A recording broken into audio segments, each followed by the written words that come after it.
দেখো মনে আছে হায়দ্রাবাদ আবার ব্যাটিং করা ভুলে গিয়েছে, তার কারণ গত ম্যাচে যখন পাঞ্জাবের বিরুদ্ধে হায়দ্রাবাদ 245 রান চেঞ্জ করেছিল, তখন অনেকে মানে মানে ইসে করেছিল যে ভাই ট্রাভিস হেড, অভিষেক শর্মা মানে ভাই দানব ফিরছে, জাগিয়ে উঠছে। কিন্তু আজকের ম্যাচে তো উল্টোটা দেখা গেল। তো আজকের ম্যাচ ছিল এমআই ভার্সেস এসআরএস।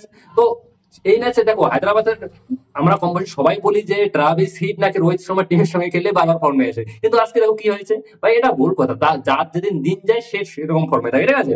তো আজকে দেখো হায়দ্রাবাদ, আজকে আমার মনে হলো যে না, ব্যাটিং করা হায়দ্রাবাদ ভুলে গেছে, তারপর বোম্বাইয়ের মতো একটা টিমের সামনে শুধুমাত্র 162 রানের টার্গেট হায়দ্রাবাদ, আর 5 উইকেটের লোকসানে। তো আমরা যদি স্কোর কার্ডটা থেকে অভিষেক শর্মা, হ্যাঁ অভিষেক শর্মা কম বেশি ভালোই করছে, তোমার 28 বলে 40 রান করেছে, 142 স্ট্রাইক রেটে। ট্রাভিস হেড ভাই, ট্রাভিস হেড বান্দা আজকে 29 বলে শুধুমাত্র 28 করেছে ভাই, স্ট্রাইকার 195 96 স্ট্রাইকের, ভাবা যায়। তো আজকে পুরো মানে জসপ্রীত বুমরা মানে বাকি যে বলার গুলো আছে পুরিটা ভাই ট্রাভিসকে দিয়েছে। এখন সবাই যে বলে না, ইনসেল করে যে ও রোহিত শর্মার টিমের সঙ্গে খেলাইলে ট্রাভিস ফর্মে এসে এনি টাইম। তো আজকে দেখো ট্রাভিস কি অবস্থা ভাই, ঈশান কিষান সবাই আশা করেছিল যে না, ঈশান কিষান যেহেতু আজকে বোম্বাইয়ের সঙ্গে খেলা, বোম্বাই তাকে রিজেক্ট করে দিয়েছে, তো সে হয়তো ভালো কিছু একটা করবে। সে 2 বলে শুধুমাত্র 3 বলে 2 রান করে আউট।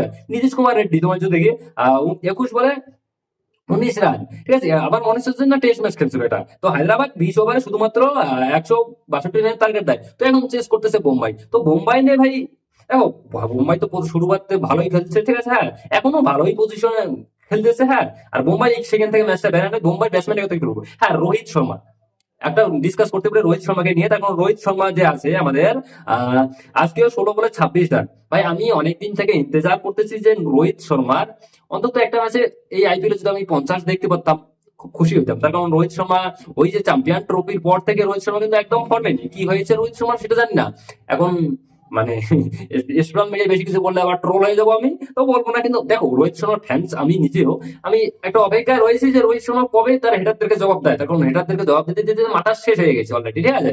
তো কথা হচ্ছে এবার সূর্য কুমার যাদব, দেখো সূর্য কুমার যাদব যদি আমরা দেখি, তো এই বছর আইপিএল কিন্তু সূর্য কুমার যাদব মানে হয়তো একটা ম্যাচ হয়তো রান করেছে, বাকি ম্যাচগুলো যদি দেখি সব ফর্মে নেই। ভাই তিলক বর্মা 2 ম্যাচ থেকে কম বেশি ভালো ফর্মে ফর্মে রয়েছে, কে কত রান করেছে বলার দরকার নাই, যেহেতু রানে কম ডিপেন্ড করতে হয়, ঠিক আছে, সেখানে আবার তো কিছু ডিসকাস করে লাভ নেই, ঠিক আছে। তো আমি বড় বড় কথা আপনাদেরকে বলছি। তো ভাই সূর্য কুমার যাদব এন্ড রোহিত শর্মা এই দুজনকার ফর্ম দেখার জন্য আমি একদম বেকুল হয়ে আছি। তখন কবে আসবে এই দুজনকার ফর্ম ফিরে, আমাকে একটা প্রশ্নের উত্তর দেবেন। কিন্তু হ্যাঁ আজকে না হায়দ্রাবাদ কম রান টার্গেট দিয়েছে, কিন্তু হ্যাঁ পিচটা আজকে কোন পিচ দিছে, কিন্তু বোম্বাইয়ের মাঠ কিন্তু ছোট, যেখানে সম্ভবত সরি সেই মাঠে হয়তো কেকেআর 116 রানে অল আউট হয়েছে। তো আজকে হায়দ্রাবাদ 162 রান করেছে, তো সেটাকে বোম্বাই আসানিসে চেঞ্জ করে নেবে, ঠিক আছে। সেটা বলা নিয়ে কথা কারণ নেই, কিন্তু আমি সব থেকে মানে কথা ভাবতেছি যে Travis Head, sorry Rohit Sharma এবং সূর্য কুমার যাদব কবে ফর্মে আসবে। ভাই এদের খেলা দেখার জন্য আমি মানে বেকুল হয়ে আছি। তো আজকের জন্য এটাই, বাই বাই।